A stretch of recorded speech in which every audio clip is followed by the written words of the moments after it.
Proverbs 22 to 24 features another set of biblical street smarts intended to help the simple man navigate the complex world of politics, commerce, and community. Many scholars note similarities between this section of Proverbs and the Egyptian document, the 30 Sayings of Amenemope. Not sure if I'm saying that right, but you get the idea. This similarity makes sense given the shared agrarian lifestyle of both Israel and Egypt, as well as the proximity of those two cultures to one another. So Proverbs takes common sense wisdom that's available to all people who are willing to pay attention to the patterns of life and the rhythms of life, and reframes these truths in light of God, of the one true God, of fearing the one true God. So by God's grace, pagan worship doesn't eradicate man's ability to think about the world and to make genuine and true observations about life. However, wisdom not only comes from, but also points to the Lord. So without knowledge of the one true God, all wisdom, though insightful, is going to fall short. Only when we see wisdom in the context of God's revelation will our paths be made straight. This is Understanding Proverbs.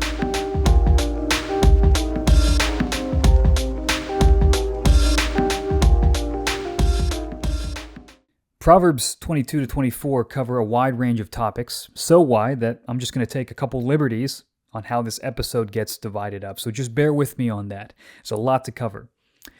The first section, verses 1 to 15 of chapter 22, talks about, again, the path of folly versus the path of wisdom. The wise man versus the fool. The wise man values a good name over riches, since the latter often depends upon the former. There is wisdom in saying that your network is your net worth. God prohibits slander in the 9th commandment precisely because an attack on someone's reputation damages the entirety of their lives. That's in verse 1. So those tempted to get ahead by deceptive means must remember that both the rich and the poor stand as equals before God. So wisdom values a person not on the basis of their contributions or their productivity, but their creator. Verse 2. So a prudent man is going to heed God's warnings. He's going to know that there's a sign that says there's a ditch here. Avoid it. The fool, on the other hand, takes the sign as a suggestion, and he ends up stumbling headlong into the pit. Verse 3. What's the fundamental difference between the fool and the wise man? Well, the wise man is prudent. He humbly fears the Lord, and that actually leads to a life of riches, honor, and prosperity. But the fool, he's always desiring these things, but he never attains it. Verse 4. And the reason he doesn't attain it is because his path is full of thorns and thistles. You can hear an allusion back to after the fall, when the ground bears thorns and thistles and makes work and labor very difficult for Adam. There's a sense of the fallenness of our lack of prudence and understanding. But the wise man is unobstructed by these things. He's able actually to live the life that God has called him to live. So the call is to guard your soul from the foolishness of the foolish man. He seeks the convenient path through wickedness and deceit. But ultimately, again, it's thorns and thistles. Verse 5. So instruct your children to pursue the straight path, and they'll continue on that path when they leave the home. But the reverse proves true as well. If you don't want your children to walk the path of foolishness, you need to mind the path that you're walking. You will leave a deep imprint on them based upon how you live your life. The way that you train up a child is going to be very crucial because, again, one of the key points of Proverbs is how the home is the foundation of wisdom. It is the first contact point with the truth of God's word and the way that we are to live skillfully in his world. And so that formative effect is going to have both a positive and a negative effect based upon how the parent decides to structure their home and whether they themselves walk the path of righteousness. Now, the crookedness of the world seems to favor folly over wisdom. You look out and you see that rich people rule over poor people, and people are enslaved by debt to their ruthless masters. So what do we do if we see that and we read Proverbs and we go, what's going on with the world? Well, we share with the poor, and we trust that in the end, God's going to bless the righteous. He's going to bring his rod of fury against the unjust. We entrust him with that final judgment, verses 7 to 9. God loves those who speak gracious words from a pure heart, But he drives out scoffers who sow discord with spoken lies. Verses 10 to 11. Again, the centrality of the heart is there. It's the rudder of our entire being. And our mouth reveals what our heart desires and loves. And so if we sow discord with our words, we're revealing a heart that is full of wickedness. But if we share gracious words, we are revealing a heart that's been changed by grace. God watches over all the hearts of men. So you might think you can fool your neighbor, fool your friends, fool your boss, and you might get away with it. But you won't fool God. God is sovereign over all things, and he sees all things. Verse 12. Fools manufacture respectable excuses to avoid acting with any kind of courage. There's a lion outside. I'm just looking out for everybody's safety here. I'm just trying to be reasonable, right, in verse 13. But in reality, he's using these excuses to avoid confronting what he must confront, to avoid showing strength and honor and courage in the moment when it's most needed. The forbidden woman acts in a similar manner. She uses her mouth to deceive fools into a deep pit. Again, the coward is saying there's a lion outside. He's using his words to justify his cowardice, and the forbidden woman uses her lips to entice a foolish man into her pit of death. God's wrath sometimes comes in the form of giving over a fool to his folly, verse 14. So if you want to avoid this happening, you want to take that out of the lives of your kids, you need to drive that folly out in childhood when they're still malleable, when they're willing to be influenced. And that's why discipline is so important. Because if you don't do that, a man's heart will harden beyond repair, verse 15. And you can see that in life. The older you get, the harder it is to change. And so childhood, when people are most willing to be shaped, is such a key moment in saying, here's how we drive out this wicked thinking and this foolishness when you are still in the place where your brain can actually change and internalize these truths. Well, let's move on to the next section, verses 16 to 29 of chapter 22. A just society. Fear of God not only motivates individual righteousness, but also communal righteousness. Don't exploit the poor for wealth, or God's going to strike you with poverty. Verse 16. Don't rob the poor, because God will avenge them. Verses 22 to 23. Get away from wrathful men, because their wickedness will influence others and spread like a plague through your community. Verses 24 to 25. Warn people about the dangers of accruing debt that they can't pay, and honor the ancient landmarks so that people receive their just inheritance. If you move the landmarks, then the inheritance that will be passed down will not be properly given. And so you need to ensure that that just society honors the agreements of the past and honors the inheritance that is due to children. Verses 26 to 28. Finally, ensure that skill, merit, and hard work gets honored in a society. Let competent men stand before kings so that their good influence blesses the whole nation. Verse 29. We want that. A nation needs competent people to be able to rise to the top, and you need metrics to be able to see that. And if you just want to have an egalitarian society where everybody has the same ability, you're actually going to have a lot of bad faith players enter in. So you want people who are competent and virtuous and righteous, leading and directing things in your community, in your church, in your family, all those types of things. Now, this can only happen when a society masters their appetites, when people, individuals, have self-control. So that's the topic of chapter 23, verses 1 to 11, mastering your appetites. This section gives instructions about how to act when a ruler invites you to a feast. Now, you need to recognize that he's not just feeding you, but he's testing you. He wants to see whether you've developed self-mastery. Can you put the knife to your throat and control your appetite? Hunger seeks food to sustain life, but appetite is craving food merely for pleasure. That's what we mean when we say someone's eyes are bigger than their stomach. Their appetite exceeds their hunger, verses 1 to 3. The kind of self-control that says no to appetite extends to the kind of self-mastery required to manage wealth. If you crave the temporary and fleeting value of wealth, you're going to work yourself to death, and you're going to spend your life on things that aren't ultimately going to matter. It's going to fly away. It's like as futile as chasing an eagle flying toward the heavens, verses 4 to 5. You don't want to be around these people because they're stingy. People obsessed with money will invite you to a meal, tell you to eat and drink, but there's always strings attached. They're calculating how much you eat and you know it. There's always receipts. They don't value the fact that they're giving you a joyful experience. They don't value the inherent goodness of showing hospitality. They only care about the dollars and cents, verses 6 to 8. Don't try to talk sense into these kinds of people because they'll despise you. Verse 9. If you're wise, you'll live for more than money. You won't, again, move the ancient landmarks and disenfranchise the fatherless to make a profit. You will seek to be just in all of your transactions because you fear God, who is the Redeemer of the poor, who will testify against you, verses 10 to 11. So society who lacks fear of God will lack justice between men. Honor your parents, verses 12 to 28 of chapter 23, another important part of society and a functioning community. Wisdom requires diligent attention and discipline. It's not going to just float into your brain through osmosis. Mike Tomlin, who's the head coach of the Pittsburgh Steelers, has this catchy phrase, tedious repetition of routine actions makes us great.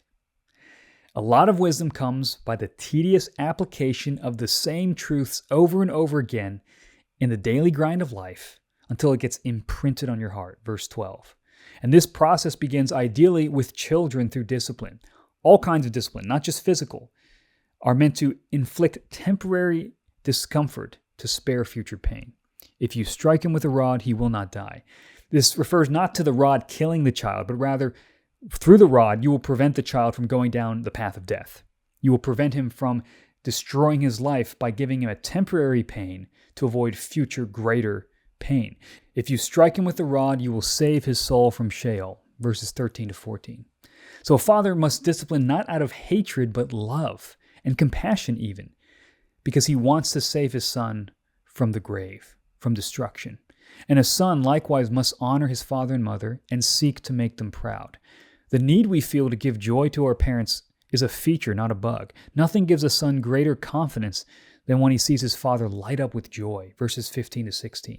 God himself as our Father delights in us when we act righteously, and he ensures our future blessing despite the temporary prosperity of the wicked that we see around us, verses 17 to 18.